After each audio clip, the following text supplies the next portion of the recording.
네, 60페이지 851번 채무자 아닌 제3자도 저당권이나 근저당권을 설정할 수 있죠. 그 제3자를 우리는 물상 보증인이라고 부릅니다. 52번 저당권 설정, 양도 설정이라는 것들은 처분행위이기 때문에 처분의 권리 또는 권한을 가진 자만이 저당권을 설정할 수 있다라는 것. 53번 원칙, 채권자가 저당권자여야 되죠. 따라서 채권자 아닌 제3자 명의의 저당권 설정 등기나 근저당권 설정 등기는 특별한 사정이 없는 한 무효이다라고 해야 되겠고요. 54번 예외. 그러나 채권자, 채무자와 제3자 사이에 이 단어 합의가 있고 채권이 그 다음 실질적으로 제3자에게 귀속되었다고 볼 수 있는 특별한 사정이 있으면 예외적으로 제3자 명의의 저당권 설정 등기는 유효하다라는 거 봐두시면 되겠습니다. 55번 불법 말소된 저당권 등기. 그럼 여기까지 자르면 이 저당권은 소멸하지 않았습니다. 그래서 회복할 수 있습니다. 그런데 회복되기 전에 경매가 행하여져 매수인이 매각대금을 완납하였다. 매각으로 이 저당권은 소멸했습니다. 따라서 회복할 게 없죠. 그래서 저당권, 말소등기, 회복등기를 청구할 수 없다. 있다 하면 X가 된다라는 거. 네, 그 정도 봐두시면 되겠습니다. 나머지 또 건너뛰고요. 60번 저당권에 의해 담보할 수 있는 채권은 금전채권에 한한다. 잘못됐죠? 법률상 제한이 없다고 그랬죠. 특정물 인도채권도 담보할 수 있습니다. 그래서 61번 저당권으로 담보할 채권에 대해서는 법률상 제한이 없으므로 특정물의 지급을 목적으로 하는 채권, 줄여서 특정물 인도채권을 위하여 저당권을 설정할 수 있다. 아까도 말씀드렸지만 유치권으로 담보되는 채권에는 법률상 제한이 있죠. 물건에 관하여 생긴 채권이어야 한다라고. 62번 역시 법률상 제한이 없으니까 장래의 특정 채권도 저당권의 피담보 채권이 될 수 있다라는 거. 63번 부종성 채무자의 변제로 피담보 채권이 소멸하면 말소등기를 하지 않아도 당연히 그 저당권은 소멸한다. 그래서 63번은 틀린 지문이 되겠습니다. 그 다음 우측으로 가셔가지고 70번 피담보 채권의 범위 원본 담보되죠. 위약금, 실행비용, 원본의 이행기를 경고한 후에 1년분의 지연배상금 담보되죠. 그러나 그 뒤에 저당 목적물의 하자로 인한 손해배상금 이거는 피담보 채권이다 아니다? 아니다. 이유는 뭐라고 그랬습니까? 점유하지 않기 때문에 라고 봐두시면 되겠습니다. 71번 원본의 반환이 2년간 지체된 경우에 채무자는 원본 및 1년분 하면 안 되겠죠. 2년분의 지연배상금을 변제해야 저당권 등기 말소를 청구할 수 있다라는 거. 채무자가 주장할 수 있는 것은 아니다라고 이야기하였습니다. 방가로 2번 부합물과 종물 나와 있고요. 뭐 72번, 73번 별로 어렵진 않는데 일단 넘어가고요. 74번 토지의 저당권이 설정된 후 토지 소유자가 그 토지에 매설한 유류 저장 탱크 저당권의 우선 변제 효력이 미친다 안 미친다? 미친다. 부합의 시기는 묻지 않는다고 그랬죠. 네, 그거를 이야기를 하는 겁니다. 75번 수확기에 농작물이나 명인 방법을 갖춘 수목은 토지와는 별개의 독립한 물건이기 때문에 토지 저당권 효력이 미치지 않는다라고 봐주시면 되겠습니다. 33회 47번 토지의 저당권이 설정된 후 그 토지에 완공된 건물 일괄해서 경매를 청구할 수는 있겠지만 우선 변제는 받을 수 없다고 그랬죠. 그래서 우선 변제도 효력이 미치지 않는다라고 봐두시면 되겠습니다. 그 정도 봐두고요. 그다음 76번 저당권 효력은 특별한 사정이 없는 한 저당 부동산의 종물에도 미친다라고 봐두시고 78번 저당권 효력은 부합물과 종물에 미친다는 민법 규정은 이미 규정이죠. 설정행위로 달리 정할 수 있다라고 하였습니다. 즉 358조 단서가 있다라는 거 기억하시면 되겠습니다. 즉 79번 당사자는 설정 계약으로 저당권 효력이 종물에 미치지 않는 것으로 정할 수 있다. 이 말이 이미 규정이다라는 거. 80번 반복 저당 부동산의 종물에는 저당권 효력이 미치지 않는다는 약정 할 수 있고 그 약정은 유효하고 다만 등기해야 제3자에게 대항할 수 있다라는 거.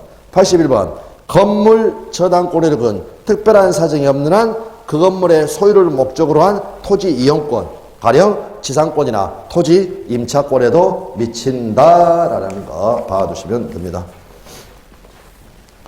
다음 82번 대지사용권. 구분 건물의 천유 부분에 설정된 저당권 효력은 그 천유 부분의 소유자가 나중에 대지사용권을 취득한 경우에는 그 대지사용권에도 미치는 것이 원칙이다. 대지사용권. 근데 나중에 대지사용권을 취득하였다. 요 말이 나와 있는 이유는 뭐냐면, 이유는 그냥 참고로 우리가 아파트 분양받아가지고요, 처음 입주를 했을 때 요 토지가 정리가 안 돼가지고 일단은 건물만 등기가 돼 있는 경우가 있습니다. 무슨 말씀인지 아시겠죠? 나중에 이제 그래서 건물 가지고 가서 대출 받았다. 나중에 대지사용권 취득했다. 그럼 그 토지 이용권인 대지사용권에도 미친다라고 봐두시면 되겠습니다. 자, 그 정도 봐두시면 되겠고요. 그 다음에 84번.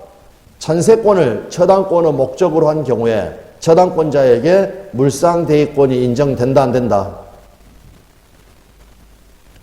아까 전세권의 6대 판례 물상대위 사례.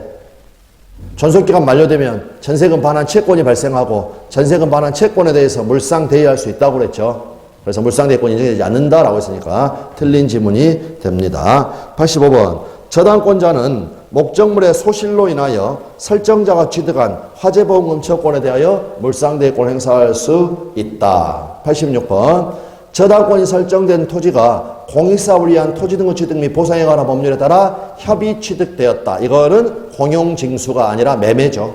저당권자는 그 보상금, 즉 매매 대금에 대해서는 물상대위권을 행사할 수 없다라는 거.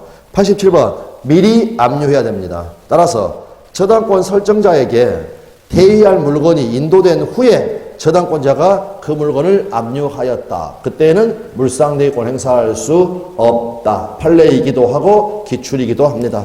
88번, 89번 연속해서 88번 물상대위권 행사를 위한 압류는 그 권리를 행사하는 저당권자에 의해서만 가능한 것이 아니라 89번 저당 목적으로 변형물인 금전에 대하여 이미 제3자가 압류한 경우에도 저당권자는 물상대위권을 행사할 수 있다라는 거. 그래서 특정성이 유지된다. 그거를 이해를 해 두시면 되겠습니다. 자, 그 정도 봐두시면 되겠고요. 그 다음에 우측으로 오셔가지고 904번까지 후순위 저당권의 실행으로 저당물이 매각되었다. 선순위 저당권도 소멸하죠. 소멸하지 않는 것이 원칙이다 라고 했으니까 틀린 지문이 되겠고 905번 저당권 설정 전에 지상권이나 전세권이 설정된 토지가 그 저당권의 실액으로 매각이 되었다. 인수해야죠. 지상권이나 전세권은 소멸한다 하면은 X가 되겠습니다. 907번 토지 저당권자에게 건물까지 함께 즉 일괄해서 경매 청구하는 권리가 인정되기 위해서는 토지의 저당권을 설정할 당시에 건물이 없어야 됩니까? 이미 있어야 됩니까? 나대지해야 된다고 그랬죠 아까? 나대지면 법정지상권이 성립하지 않습니다. 그래서 그 건물이 철거되게 될 운명에 처한다. 그거를 방지하기 위해서 그러니까 건물이 이미 존재하고 있어야 한다 하면은 X. 건물이 없을 것이 원칙입니다. 나대지야 돼, 나대지. 네, 그렇게 봐주시면 되겠습니다. 그 정도 봐두시고, 됐습니다. 네, 됐습니다. 그 정도. 나머지는 나중에 보시면 되겠고요. 자, 됐습니다. 예. 됐고, 그 다음에 이제 요약서. 오늘 이거는 지금 다 끝났습니다, 여러분. 두 번째 거 가져오셨나요? 예. 이제 계약법 들어가야 되니까. 근저당은 다음 순환에 하고요.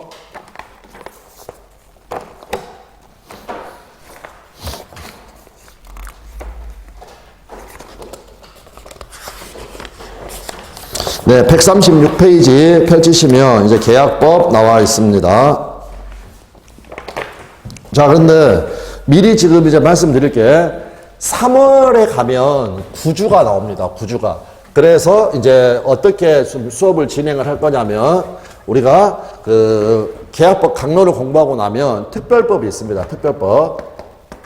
보통은 요 특별법을요 1순환에는 안 하고 3, 4월 과정에 합니다. 3, 4월 과정에. 그런데 3, 4월이 구주가 나오기 때문에 3월 첫째 주 1주차 3월 1주차에 특별법을 조금 개괄적으로 먼저 보고 두 번째 주부터 다시 민법 총칙으로 간다라고 말씀을 드리겠습니다. 자, 136페이지에 이제 계약법 나와 있고 계약 총칙에서 계약의 종류 나와 있습니다. 계약의 종류. 여기는 이제 서비스 문제인데 전체를 지금 읽어보진 않고요. 그냥 몇 가지 핵심 요것만 보도록 하겠습니다. 용어 정리 정도. 그 다음에 외울 거 하나 외우는 방법 말씀을 드리겠습니다. 일단 우리 시험 범위에 민법에 있는 모든 계약이 시험 범위가 아니라 매매 교환 임대차죠. 매매 교환 임대차. 그런데 얘들을 따로따로 외울 것이 아니라 계약의 종료와 관련하여 법률행위 자유의 원칙. 그 말은 계약 자유의 원칙, 특별한 방식이 필요치 않다. 그래서 불요식이고요. 불요식. 그 다음에 의사의 합치만으로 성립합니다. 그래서 낙성 계약이고요. 이 계약들은 give and take의 계약입니다. 그래서 쌍무 계약이고요. 그 다음에 양쪽에서 대가적 의미가 있는 출연을 하기 때문에 유상 계약이 된다라는 거. 전부 다 똑같습니다. 한꺼번에 같이 이렇게 봐두시면 되겠고, 불요식의 반대말, 요게 요식이죠. 요식 계약 또는 요식 행위. 그런데 불요식이 원칙이니까, 가령 요식이라는 것은 특정한 방식이 요구된다, 필요하다. 그래서 예를 들면 뭐 유언이라든지 이런 거 할 때 방식이 있어야 된다는 거 봐두시면 되겠고, 그 다음에 낙성 계약의 반대말, 낙성 계약이 의사의 합치만으로 성립하는 겁니다. 그런데 낙성 계약의 반대말이 요물 계약입니다. 요물 계약. 이거는 의사의 합치만으로 성립하는 것이 아니라 플러스 알파가 필요하다. 현물의 인도 등이 필요하다는 거. 요거를 요물 계약. 그 다음에 쌍무 계약의 반대말이 편무 계약. 유상 계약의 반대말이 무상 계약. 그리고 대표적인 편무 무상 계약. 네, 요게 사용대차하고 증여 계약.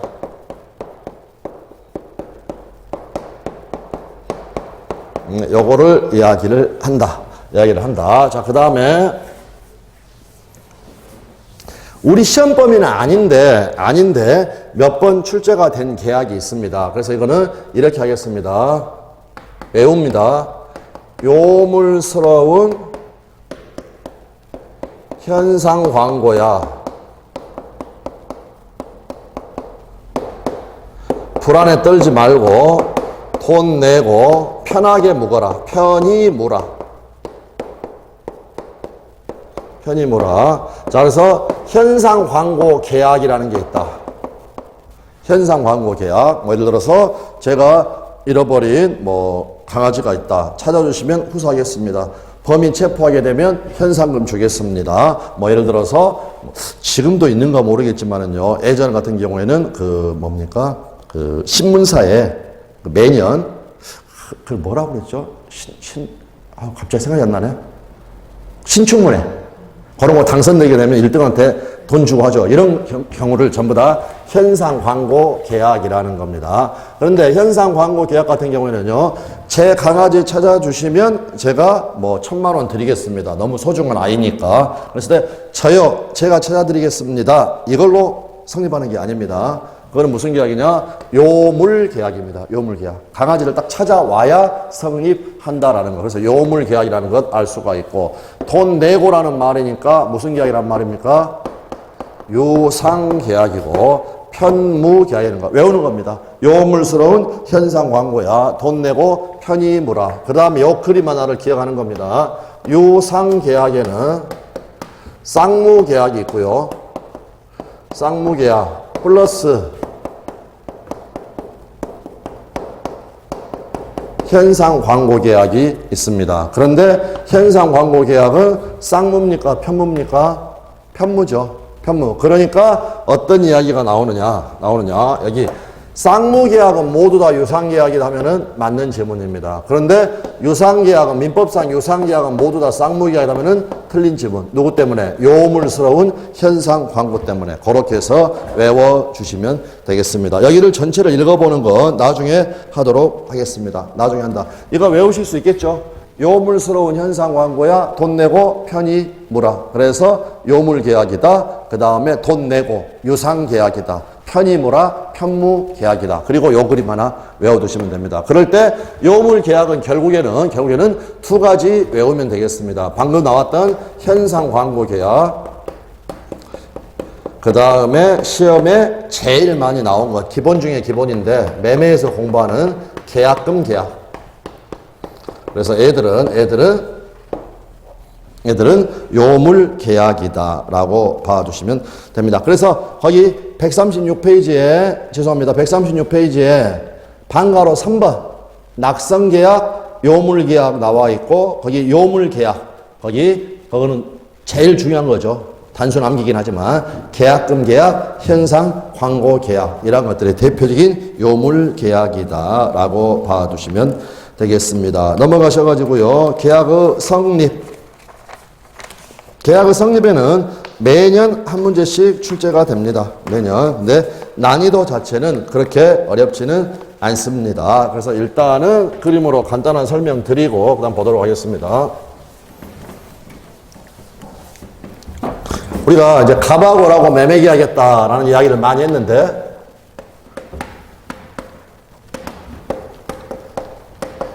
요거를 분석을 해보면 매매 계약이 체결이 되려면은요, 갑이 야, 내 X 건물로 1억 원에 살래 라고 해가지고 이렇게 청약의 의사표시를 하고, 그 다음에 그에 대해서 을이 승낙의 의사표시를 하고, 그 다음에 요 청약과 승낙의 의사표시가 합치되면, 즉 합의가 일치되게 되면 계약이 성립하죠. 그럴 때 이 합치는 주관적 합치, 객관적 합치, 주관적 합치, 객관적 합치. 주관적 합치라는 것은 상대방이 일치돼야 되겠고, 상대방이 일치되겠고, 객관적 합치의 경우는 내용이 일치가 돼야 된다는 거. 그러니까 결국 을이 지금 승낙을 할 때 그 승낙은 누구한테 해야 된다는 겁니까? 갑한테 해야 된다는 거죠. 갑한테. 그래서 상대방이 일치가 되려면 승낙의 상대방은 특정인, 즉 청약자에게 해야 된다. 네, 이렇게 요 부분이 나옵니다. 그러면 당연히 또 시험에서 많이 나온 것은 비교. 그러나 청약은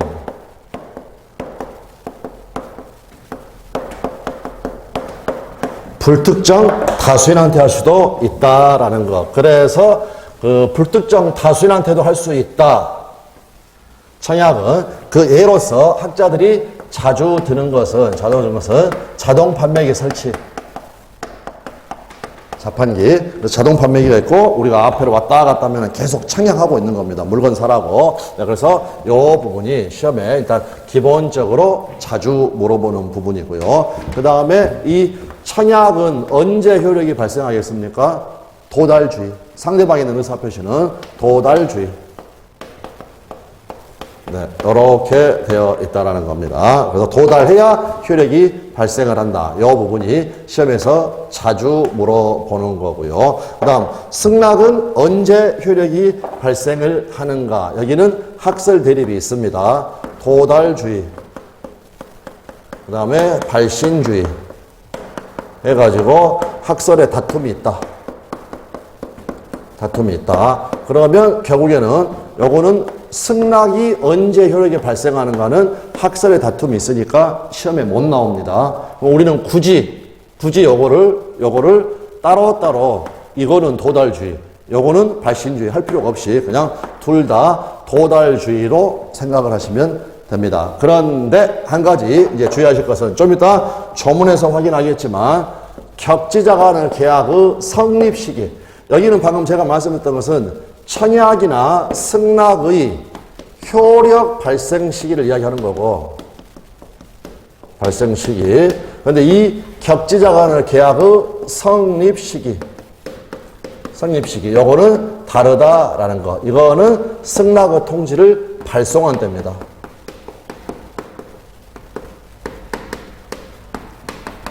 발송한 때. 그래서 이 부분이 법에 적어져 있고 자주 시험에 물어보는 거고요. 그 다음에 방금 제가 잠깐 말씀드렸지만 격지자라는 표현을 썼는데 단어 그대로만 보면은요, 이거는 이렇게 떨어져 있는 사람, 요걸 하는데 이거는 공간적 개념이 아니라 시간적 개념입니다. 시간적 개념이란 말은요, 예를 들어서 만약 여기 갑은 한국에 있고 을은 미국에 있어도 가령 전화를 통해서 계약을 체결한다. 구두 계약도 계약이니까 그러면 그때는 격지자가 아니라 대화자다라고 이야기합니다. 대화자. 그런데 가령 갑하고 을하고요, 아무리 가까운 곳에 살아도 그러면 가령 갑이란 애가 여기 건물 주인, 을이란 애가 2층에 임차인 거리적으로는 가깝다고 하더라도 예를 들면 갑이 4월 1일 날 청약의 통지를 발송을 해가지고 4월 3일 날 도달을 하였고, 을이 4월 5일 날 승낙의 통지를 발송을 해서 4월 7일 날 갑에게 도달을 하였다. 시간이 걸리면 그걸 뭐라고 한다고요? 격지자. 그러면 그 계약은 언제 성립한다라고요?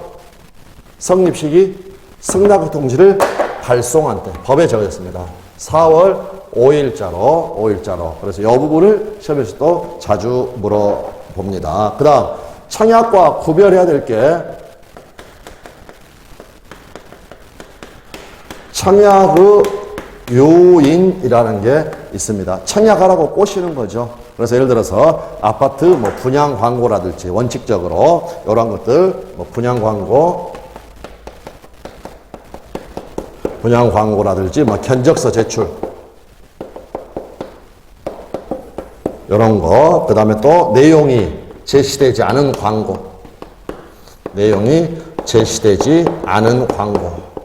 이러한 것들이 예로 된다라는 거, 이렇게 봐두시면 되겠습니다. 그럴 때 이제 청약과 관련해 가지고 시험에 자주 출제가 되는 것이요, 청약에 대해서 을이 승낙에서 합의가 일치되기만 하면 계약이 성립하고 그 다음에 갑이나 을은 그 계약에 후속되게 됩니다. 의무를 부담을 한다는 거죠. 그러므로 이 청약은 구체적, 확정적 의사표시가 됩니다. 어떨 정도로? 계약의 내용을 결정할 수 있을 정도로 구체적, 확정적 의사표시해야 한다. 이제 여러한 내용들이 나와 있고, 그 다음에 뭐 연착된 승낙이라든지 그런 부분들은 하나씩 보면서 말씀을 드리겠습니다. 자, 137페이지에 청약 나와 있고, 개념, 성질, 요건 나와 있습니다. 하나씩 보면 되겠습니다. 청약은 그에 대한 승낙만 있으면 계약이 성립하는 구체적, 확정적 의사표시이다. 따라서 청약은 계약의 내용을 결정할 수 있을 정도 사항을 포함하고 있어야 한다. 청약은 불특정, 다수인에 대한 청약도 효력이 있다라는 거. 가령 자동 판매기의 설치 같은 걸 예를 들고요. 청약과 구별해야 될 게 청약의 유인이라는 게 있는데, 아파트 분양 광고는 청약의 유인의 성질을 갖는 것이 일반적이다. 다음, 계약 내용이 제시되지 않은 광고. 다음, 하도급, 도급 상관없습니다. 하도급 계약을 체결하려는 교섭 당사자가 견적서를 제출하는 행위는 청약이 아니라 청약의 유인에 해당한다라는 거. 그 밑에 표현은 일단 넘어가고요. 그 다음, 청약의 구속력. 그래서 구속력이란 말이 무슨 말이냐? 그 옆에 보시면 비철회성. 우리 민법 527조에는 뭐라고 규정되어 있냐면, 계약의 청약은 이를 철회하지 못한다라고 적어져 있습니다. 그런데 밑에 구속력의 발생 시기. 청약의 구속력이 발생하는 것은 당연히 청약이 도달하여 효력이 발생한 때로부터이죠. 그 말은 밑에 청약이 도달되기 전까지는 아직 효력이 발생하지 않았으니까 청약자는 청약 의사표시를 철회할 수 있다라는 거. 그 다음 우리가 의사표시의 효력 발생 시기에서 공부했던 거, 청약 의사표시가 발생된 후에 청약자가 사망하거나 제한 능력자가 되어도 이는 고려되지 않는다. 즉 의사표시 효력에는 영향을 미치지 않는다. 상속인이나 법정대리인이 처리해주면 된다라고 말씀을 드렸습니다. 다음 구속력의 존속기간. 청약은 철회하지 못한다라고 해가지고 구속력이 있지만은요, 갑이 을한테 청약했다라고 해서 천년만년 구속되는 것은 아니다라는 겁니다. 그걸 어떻게 규정하고 있느냐? 승낙기간을 정한 계약의 청약은 청약자가 그 기간 내에 승낙의 통지를 받지 못하면 효력이 없어져 버립니다. 더 이상 구속되지 않죠. 다음 승낙기간을 정하지 않은 청약은 청약자가 상당한 기간 내에 승낙의 통지를 받지 못하면 효력이 없어져 버리니까 더 이상 구속되지 않습니다. 라고 봐주시면 되겠습니다. 그런데 계약의 청약은 이를 철회하지 못한다라는 이 규정은 당연히 임의 규정입니다. 제가 당연히라는 말은 무슨 말이냐면요, 계약법에는 대부분의 규정이 임의 규정입니다. 그랬고 우리 시험 범위 안에서 강행 규정은 임대차 가야 나옵니다. 그러니까 그냥 무슨 규정이냐면은 임의 규정이라는 거. 무슨 말이냐?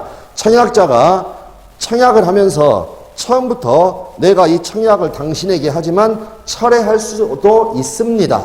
즉 철회의 자유를 요구한 경우에는 도달해서도 철회할 수 있다라는 거. 네, 그 정도 봐주시면 되겠습니다. 다음 청약 상대방의 지위. 청약자가 미리 정한 기간 내에 이 일을 하지 않으면 승낙한 것으로 간주한다는 뜻을 청약시에 표시했다고 하더라도 상대방은 구속되지 않는다. 따라서 여기가 판례가 별로 없기 때문에 이 판례가 단골 판례입니다. 청약자가 청약에 일정한 기간 내에 이의를 제기하지 않으면 승낙한 것으로 본다는 뜻을 표시하였다. 이의 제기 안 하고 그냥 시간이 지나갔다. 그래도 계약은 성립하지 않는다. 그래서 이 판례는 앞으로 제목을 뭐라고 붙일 거냐면 또라이 청약자. 또라이 청약자 이렇게 붙이겠습니다. 또라이가 3번 나옵니다. 3번. 또라이 구분지상권자, 또라이 해제권자 해가지고 3번이 나오니까 여기서 또라이 청약자 지 마음대로 정해가지고 이의 없으면 계약 승낙한 것으로 간주하겠다. 그럼 요거는 또라이 청약자 이렇게 이야기하면 요 판례 내용이 생각나시면 되겠습니다. 다음에 승낙. 승낙은 청약에 상응하여 계약을 성립시키는 것을 내용으로 하는 의사표시이다. 다음 밑에 제목 보시면 객관적 합치. 따라서 객관적 합치니까 내용이 일치가 돼야 되는데 변경을 가하여 승낙을 하였다. 그러면 계약은 성립하지 않겠죠. 그에 대하여 우리 민법 533조는 승낙자가 청약에 대하여 조건을 붙이거나 변경을 가하여 승낙한 때에는 그 청약의 거절과 동시에 새로 청약한 것으로 본다라고 규정하고 있습니다. 자, 그러니까 이 말은 이거죠. 갑이 을에게 내 X 건물 1억 원에 사겠느냐라고 청약을 했더니 을이요, 거기 내가 9천이면 사겠다. 변경을 가하거나 조건을 붙였다. 내용이 합치가 안 됐으니까 계약은 성립하지 않죠. 근데 방금 뭐라고 그랬습니까? 요거를 뭐로 볼 수 있다? 새로운 청약으로 볼 수가 있다라는 겁니다. 당연한 겁니다. 그래서 갑이 을한테 알았어. 얘가 이제 청약이 됐으니까 내가 9천이면 팔겠다라고 하면 계약이 성립한다라는 것이죠. 그런데 이거 한번 생각해 보십시오. 우리 기출인데 을이요, 갑한테 9천이면 사겠다라고 하면 계약은 성립하지 않죠. 합치가 안 됐으니까. 그런데 을이요, 마음이 바뀌어가지고 1억에 사고 싶습니다. 그래서 내가 요거 다시 1억에 살게 라고 이야기를 하였다. 계약은 성립한다 안 한다? 안 한다. 왜 안 합니까? 법에 방금 제가 가로에 적어져 있습니다.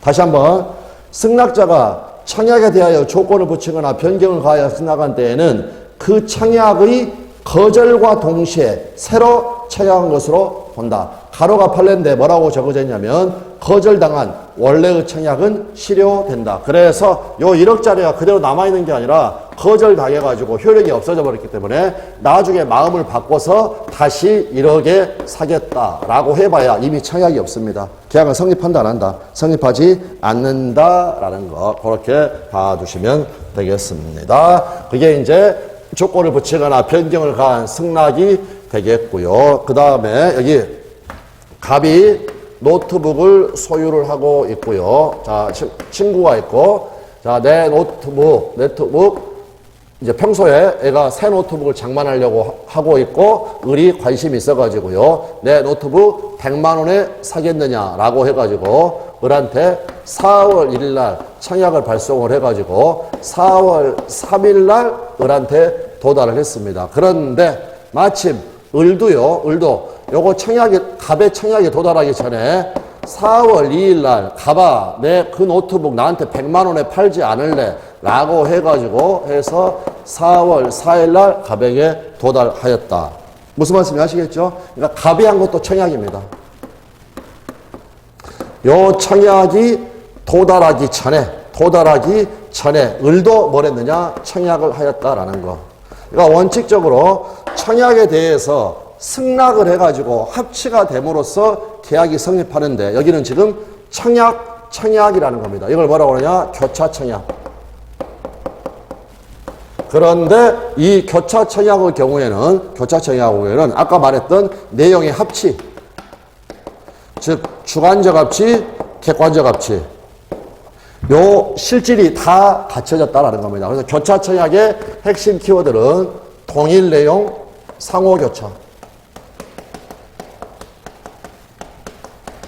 동일 내용이라는 말이 객관적 합치가 있었다는 거고 상호교차라는 말이 주관적 합치가 있었다라는 거. 그럴 때 이제 시험에서 자주 물어보는 것은 이 교차청약에 의한 계약의 성립 시기, 양청약이 도달한 때.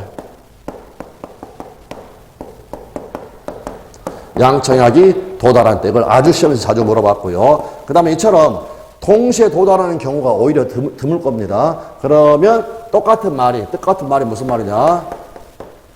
늦게 도달한 청약이 도달한 때.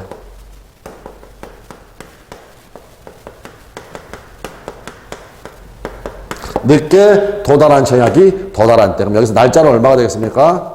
4월 4일. 이렇게 봐두시면 되겠습니다. 자, 그래서 교차청약.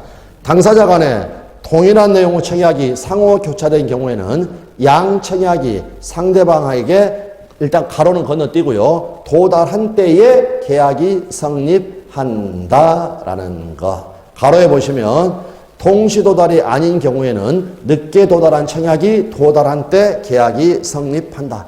전형적인 틀린 지문은 양청약이 발송된 때 계약이 성립한다 하면은 전형적인 틀린 지문이라는 거. 그 다음에 밑에 무의식적 불합이 나와 있습니다.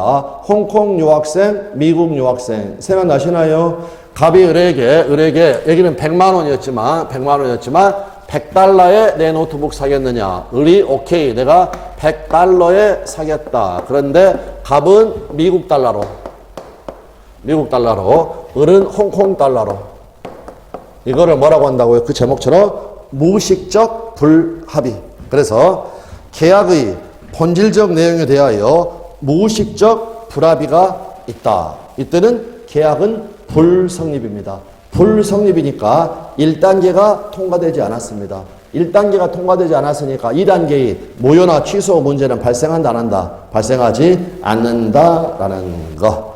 다음 주관적 합치 나와 있고요. 원칙. 청약과 달리 승낙은 특정인에 대하여 하여야 한다. 그래서 두 개가 다르니까 자주 물어본다고 그랬죠. 청약은 아까 자동 판매기, 불특정 다수에게 할 수도 있지만 승낙은 청약자, 특정인에 대하여 하여야 한다라는 거. 다음에 의사실현. 청약자의 조문 그대로 알아두시면 됩니다. 청약자의 의사표시나 관습에 의하여 승낙의 통지가 필요하지 않은 경우에 계약은 승낙의 의사표시로 인정되는 사실이 있는 때에 성립한다라는 거. 이거는 저는 주로 어떤 걸 예로 드냐면, 우리 시험에 이제 어떤 게 예전 시험에 나왔냐면은요, 서점에서 신간 서적을 보내오면 마음에 드는 책을 골라서 사기로 했다라는 겁니다. 자, 그래서 신간 서적이 왔습니다. 그러면 청약이 됐으니까 승낙을 하려면 가령 뭐 전화 등을 통해 가지고 나 이 책 살렵니다 라고 해야 될 텐데, 너무 그 책이 마음에 들어서 바로 그냥 이름 쓰고 밑줄 그으면서 공부를 했다. 그러면 거기 보십시오. 승낙의 의사표시가 인정되는 사실이 있는 때, 앞으로 이거를 저는 밑줄 그은 때. 그 말 속에는 뭐가 들어가 있는 거냐면, 밑줄 그은 사실을 서점 주인이 안 때가 아니라 밑줄 그은 때. 무슨 말인지 아시겠나요? 여러분한테 지금 책 왔죠? 밑줄 그은 때. 제가 서점 주인이면 여러분이 밑줄 그었다는 것을 제가 안 때가 아니라 밑줄 그은 때 계약이 성립한다. 다시 한번 읽어보겠습니다. 청약자의 의사표시나 관습에 의하여 승낙의 통지가 필요하지 않은 경우에 계약은 승낙의 의사표시로 인정되는 사실이 있는 때, 밑줄 그은 때 성립한다라는 거 봐두시면 되겠습니다. 그 다음에 연착된 승낙. 연착은 두 가지로 나눠볼 수 있습니다. 하나는 통상연착, 하나는 사고연착. 그런데 이 사고연착, 통상연착, 이거를 뭐 판례나 학자들이 쓰는 표현은 아닙니다. 그냥 설명의 편의상 제가 붙여놓은 겁니다. 그럼 예를 들어서